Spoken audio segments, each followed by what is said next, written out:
When we walk down the street, we never think about what's beneath our feet.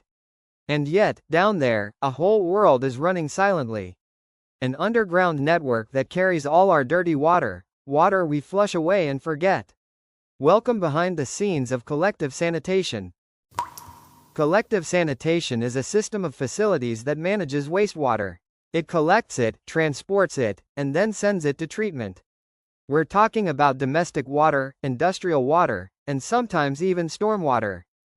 Basically, it's the sewer metro, except no one wants to ride it. This network is made up of several components, and each plays a specific role. Like an orchestra, each pipe plays its note. Private connection. It's the pipe that starts from the house and connects to the public sewer.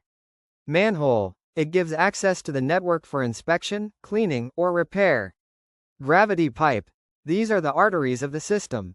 Water flows naturally thanks to the slope. Pumping station. When gravity isn't enough, we install a pump. It lifts the water to a higher level. Main collector. The large pipe that takes the wastewater to the treatment plant.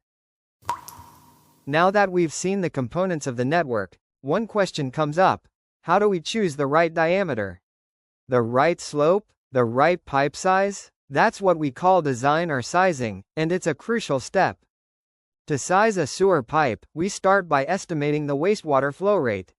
And that flow depends on the population. Each person uses about 150 to 200 liters of water per day. We just multiply that by the number of people. And you might think, okay, simple enough. Yes, but water use is never constant.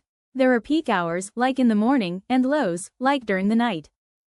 That's why we apply a peak factor, usually between 1.5 and 2, to avoid overflows. Once we've estimated the flow rate, we choose the pipe diameter, and most importantly, the slope, because everything depends on gravity. Too big? Too expensive? Too small? It clogs. In some networks, wastewater and stormwater flow together. That's called a combined sewer system. Problem is, in heavy rain, the network can quickly overflow. To deal with that, we use storage tanks or storm overflow structures. And sometimes we choose a separate sewer system, one pipe for wastewater, another for stormwater. Surprising as it may seem, a well-built sewer system is designed to clean itself during normal flow. This principle is known as self-cleaning, and it's a key part of good sewer design. Self-cleansing is the ability of wastewater to clean the pipe during its flow. If the water flows fast enough, it carries away sand, grease, and solids. But if it stagnates, deposits build up. To ensure self-cleansing, the flow must reach a minimum velocity. The rule, at least 0.6 meters per second, and in some cases, especially with sand, we aim for 0.75 or even 1 meter per second. Below that, it's a clogged slide, not fun at all. To guarantee self-cleansing, we have 3 levers. The slope, the steeper, the faster the water flows.